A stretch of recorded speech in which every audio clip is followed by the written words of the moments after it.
when Luke Skywalker was most vulnerable. This is a dangerous time for you. It is you and your abilities the Emperor wants.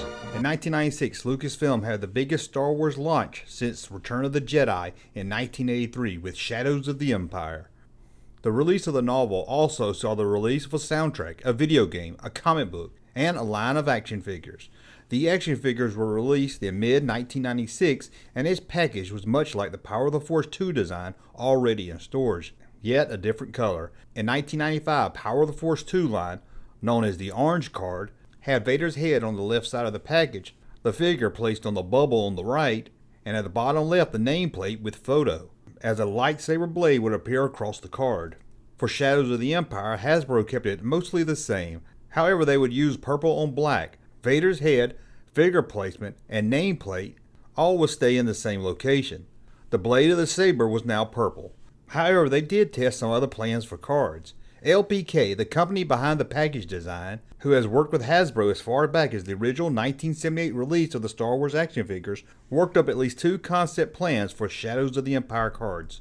Each concept would use a vintage Boba Fett figure for the layout, which seems kinda odd being Hasbro had a Boba Fett Power of the Force 2 figure already released or at least on hand.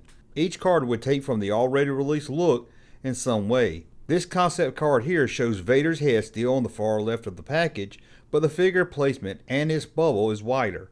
A Star Destroyer can barely be seen on the card, along with what I believe is the Blockade Runner. The Star Wars logo is in silver with the subtitle under the main title. Concept 2, they removed Vader's head and replaced it with a photo of Boba Fett. If this card would have been used, the image of Boba Fett would have been replaced with whatever figure was on the card. The silver Star Wars logo and subtitle are now at the very bottom. The bubble is more in the center, and the nameplate on the far left told what the figure would come with.